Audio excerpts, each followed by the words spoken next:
त्यासाठी Rashtrawadi welfare trust तर्फे विद्यार्थ्यांना मदत जाहीर करण्यात आलेली आहे। त्यासाठी सर्व लोकप्रतिनिधी, आमदार, खासदार, नगरसेवक, जिल्हा परिषद, ग्रामपंचायत सदस्य सर्व आपले 1 महिन्याचे मानधन देणार आहे।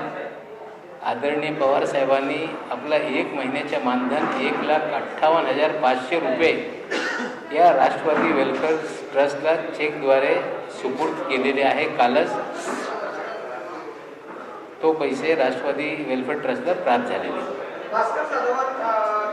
काल झालेले भास्कर जाधव यांच्या घरातलं जे लग्न आहे त्या बाबतीत पवार साहेबांनी आणि राष्ट्रवादी काँग्रेस पक्षांनी नापसंती व्यक्त केलेली आहे आणि सर्व कार्यकर्ते व नेत्यांना आग्रह करण्यात येत आहे की यापुढे सर्व नेत्यांनी तारतम्य पाळले पाहिजे अशी राष्ट्रवादी काँग्रेस पक्षाची अपेक्षा आहे। नापसंती व्यक्त करणं पण एक मोठी कारवाईच आहे। नाही, गड किल्ल्याची कामं सुरू आहेत त्यांना माहीतच नाही आहे। काही आमचे स्वतःचे कार्यकर्ते पर्सनल पण ते गड किल्ल्यांची कामाला सुरुवात केलेली आहे। पुरातन विभागाची परवानगी घेणे, त्यांना पैसे उपलब्ध करून देणे, ते गड किल्ल्यांचे रक्षण करण्याची कामं या पर्यावरण विभागाच्या परवानगी घेऊन पर्यटन विभाग करते।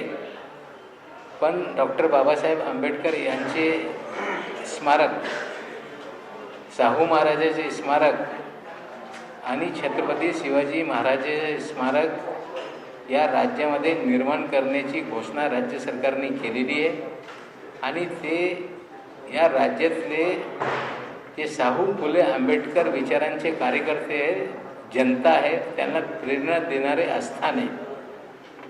ते निर्माण झाले की त्यांना प्रेरणा मिळते, त्या विचाराने ते पुढे कामं करणार आहे आणि काही लोकांना शाहू फुले आंबेडकर विचाराचे कार्यकर्ते निर्माण होऊ नये त्यासाठी या पद्धतीने ते या स्मारकाच्या विरोधात बोलत आहेत।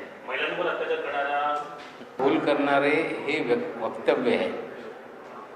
लोकांचे हात कापून टाका या पद्धतीने तरुणांचे दिशाभूल करणं म्हणजे तालिबानी फरमान जाहीर करण्यासारखं आहे। या देशामध्ये, या राज्यामध्ये महिलांवर अत्याचार कोणी केला त्यासाठी केंद्राने कायद्यामध्ये बदल केलेला आहे आणि एखादा अत्याचार झाला किंवा कोणी प्रयत्न केला त्यासाठी पोलिसाकडे तक्रार होऊ शकते, त्याच्यावर पोलीस कारवाई करणारच आहे अशी कायद्यामध्ये तरतूद असताना तरुणांची दिशाभूल करून की तुम्ही हात कापा या पद्धतीने बोलणं म्हणजे कुठेतरी तालिबानी मानसिकता त्यांची आहे हे सिद्ध होते।